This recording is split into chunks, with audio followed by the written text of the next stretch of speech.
Hello everyone and welcome back to the Big Shiny Coin vlog, where I document my game dev journey with a current focus on building a gaming community.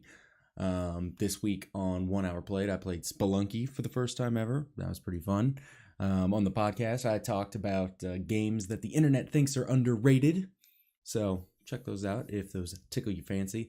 So this week I wanted to talk a little bit about planning for minor failures in your projects, both from a content creation and a game dev perspective.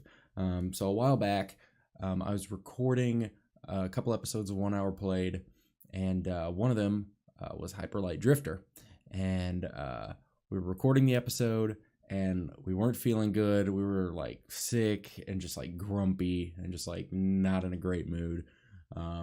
So the episode turned out kind of crappy.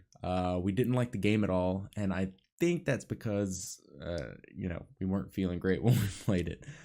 So I didn't air that episode. I don't even think I started editing that episode because I was like, there's no way that episode's gonna be good, And then I played Apex Legends right after Fortnite for 1 Hour Played, and while I was editing, I realized that, man, this just isn't entertaining. Like, I liked the game. I liked playing Apex Legends, but I found myself focusing a lot on the game, which kind of made, I didn't talk a lot. It made for a very boring episode. I was halfway through editing and I'm like, man, I don't have even a few minutes worth of entertaining footage. Like, I have footage about the game showing what it is, this and that, but I don't think it's going to be a good episode. So I stopped mid-recording or mid-editing and decided to scrap the episode because it just wasn't up to my, standards of what a good episode should be. And so, that's why it's important to kind of plan for minor failures, because sometimes it's not going to work out and you got to be able to move past it without it completely, destroying you. So this is, for me specifically, I think this is why it's important for me to establish a backlog of episodes of both the vlog and the podcast, or both the 1 Hour Played and the podcast and the vlog, I guess. But the vlog is a little more, in the moment, sort of my thoughts right there, and it's easy to record, so, it's fine. But, that's important for me to establish a backlog of those things. So when I do record an episode like that, when I'm just not feeling it or when it's just not that entertaining, I can reach for an episode that I already have on deck and just be like, okay, I don't have to interrupt my schedule.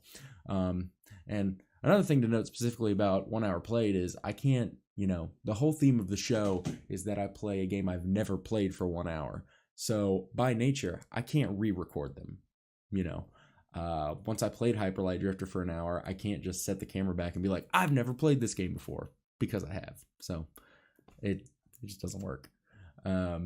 So how does this relate to game dev?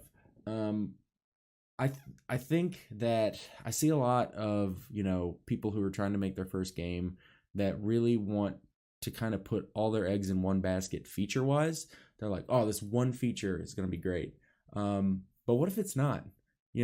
I think it's important to try to make a game with at least a few different, interesting features. In case one doesn't work out, because really, like, I've learned that until I start like a game dev project, I don't really know what features are going to work out or not until I get into it and start making them and like, oh, what should I do with this? What should I do with that? Like, you can plan it out on paper all day long, but when it comes to actually, implementing things and playing the games, it can turn out way different. And I don't want to hinge my success of a game based on one feature. I don't want to start making a game based on one feature. That one feature doesn't work out, and then my whole project is done, scrapped. That seems like a big waste of time to me. Because I know not all the features are going to be winners. Like the game that I want to start prototyping, I have multiple little things. I have like roguelike elements. I have like little nice like level structure layout. I have like kind of a zany, wacky story-ish idea. It's not going to be story heavy, but kind of an aesthetic. I have like a unique art style in mind. I have like a little dimension shifting mechanic, and I think all those things are going to play well together, but I don't really know. some of those features may just turn out to be a complete bust. But if they are, I don't have to scrap my whole project because I have other features I can explore and kind of, make the game come into its own without, having to hinge on one single thing. So don't let little failures in content creation or game dev derail you. Have backup plans. In my case, for making YouTube videos, have some extra YouTube videos on deck.